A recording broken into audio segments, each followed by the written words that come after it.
Muy buenas noches, bienvenidos a Índice Económico. Soy Darío Celis. Saludo con mucho gusto, como todos los miércoles, a María Elena Vega. ¿Cómo Muy estás, buenas María noches, Elena? Darío, qué gusto saludarte. También a Rogelio Varela. ¿Cómo estás, Rogelio? Muy bien, Darío, María Elena, buenas noches. Buenas noches. Quédese con nosotros, vamos a platicarles hoy sobre el paquete económico 2021.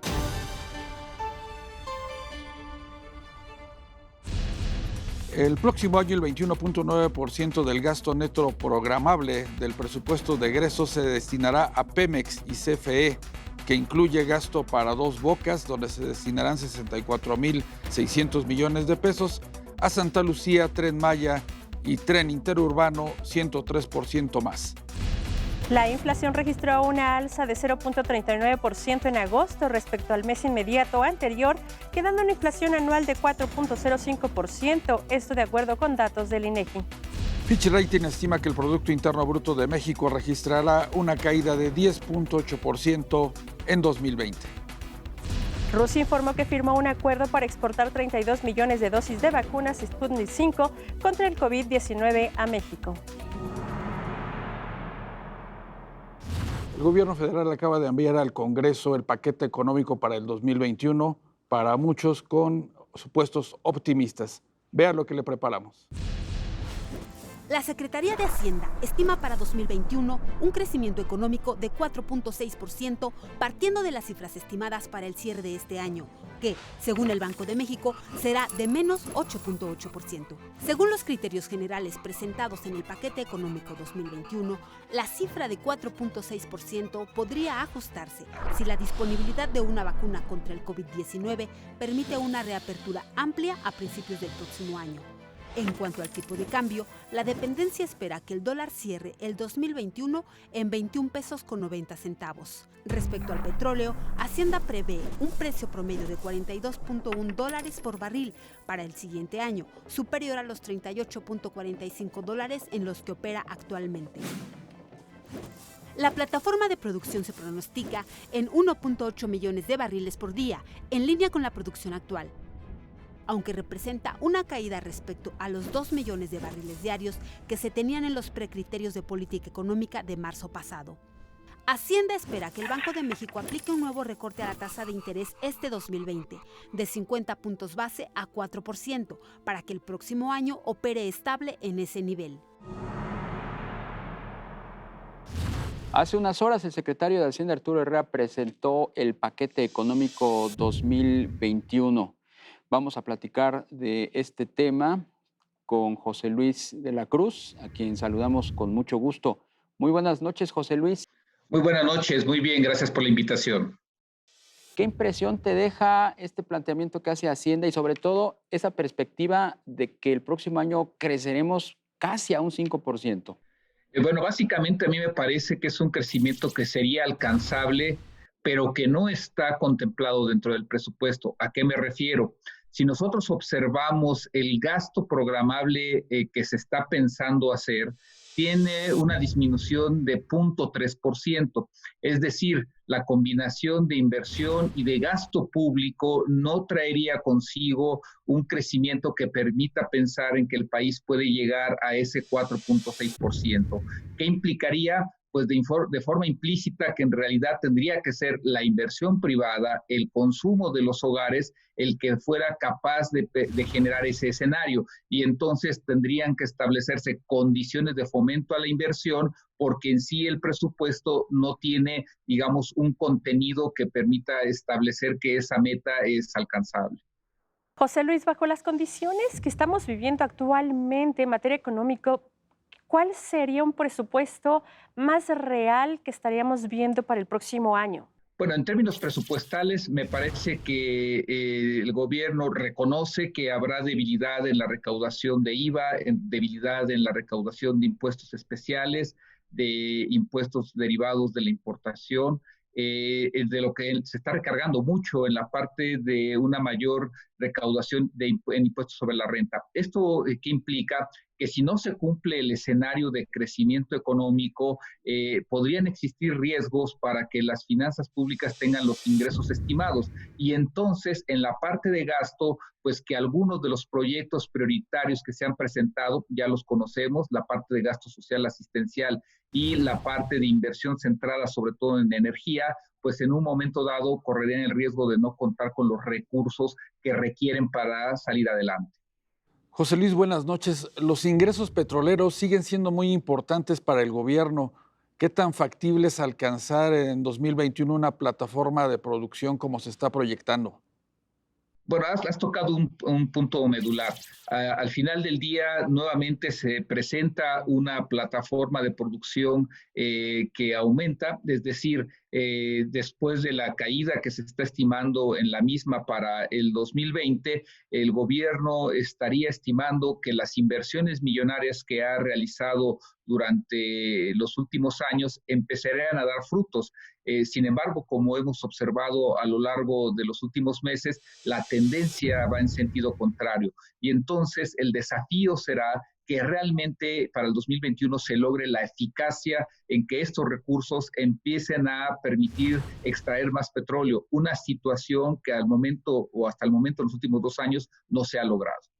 José Luis, hace un momento apelabas al tema de las inversiones. Sin embargo, en este paquete económico no se ven recursos disponibles para generar precisamente esa inversión en obra pública. ¿Qué es lo que se requiere para fomentar realmente la reactivación económica?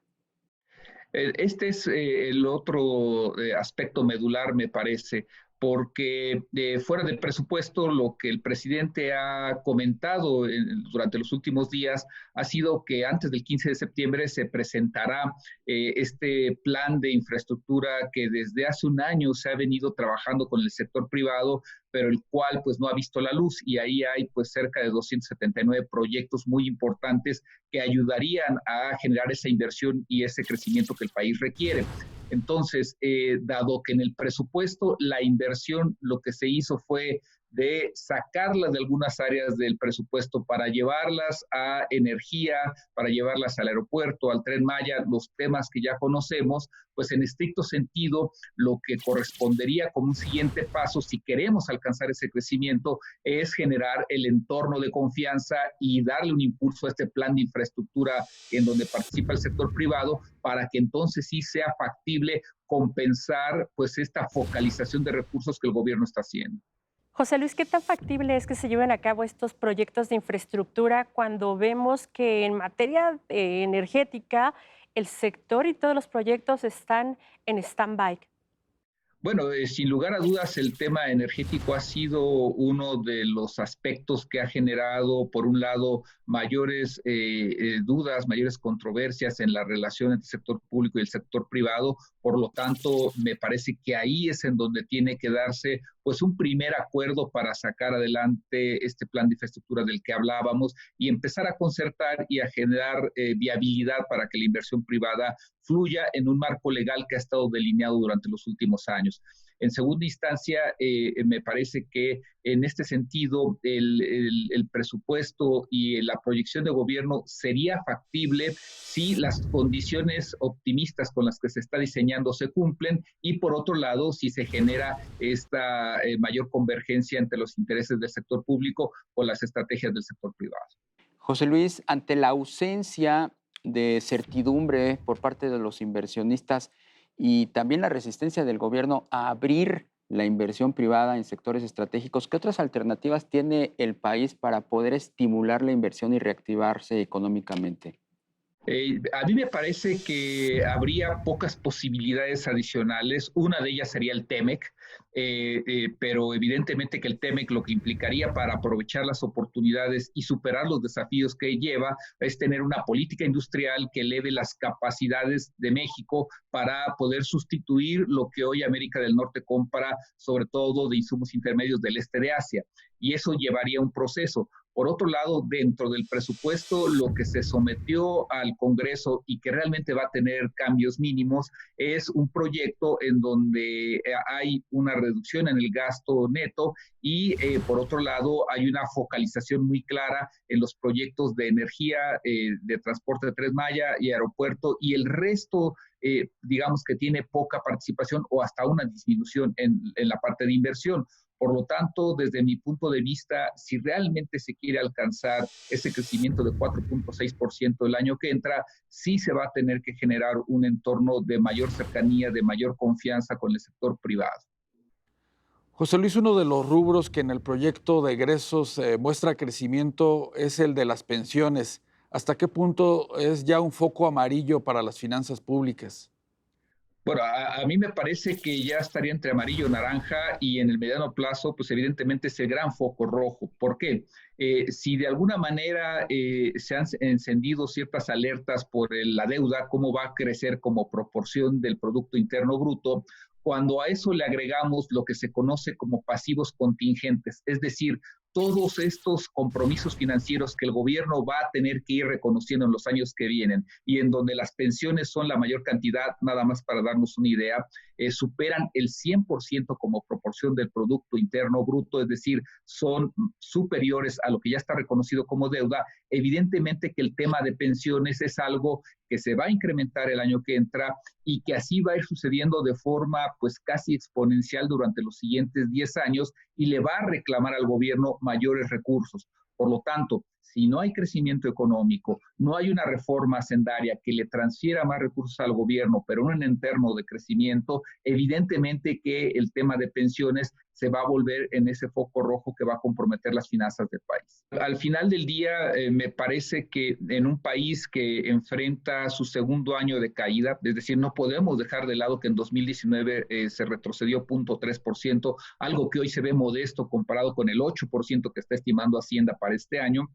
Evidentemente que esos ajustes en impuestos pues dañan más a una planta productiva que además durante el segundo trimestre de este año enfrentó la mayor disminución en capacidad utilizada que se haya visto en la historia del país. Entonces, en ese sentido, sí me parece que estos ajustes, si bien de alguna forma no trastocan de fondo el desempeño productivo, sí aminoran la velocidad de recuperación y desde mi punto de vista tendría que ya darse paso a una reforma integral, a una reforma hacendaria en donde se discutan pros y contras y en donde también se discuta cómo esos recursos van a regresar a la sociedad para asegurar que habrá crecimiento y desarrollo y no nada más transferencia de recursos al sector público. Pues muchísimas gracias, José Luis de la Cruz, director general del Instituto para el Desarrollo Industrial y el Crecimiento Económico. Muy buenas noches. Buenas noches, muchas gracias por la invitación.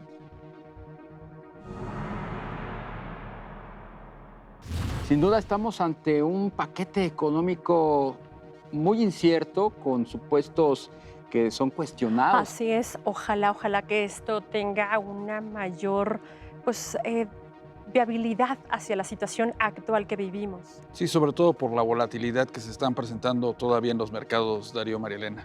Bien, pero el gobierno es muy optimista y ojalá no le falle el pronóstico. Con esto nos vamos. Muchísimas gracias por habernos acompañado, María Elena Vega. Muy buenas noches, Darío Celis. Rogelio Varela. Darío, María Elena, buenas noches. Buenas noches. Gracias por su compañía. Acompáñenos el próximo miércoles, 11:45 de la noche, Índice Económico por ADN 40.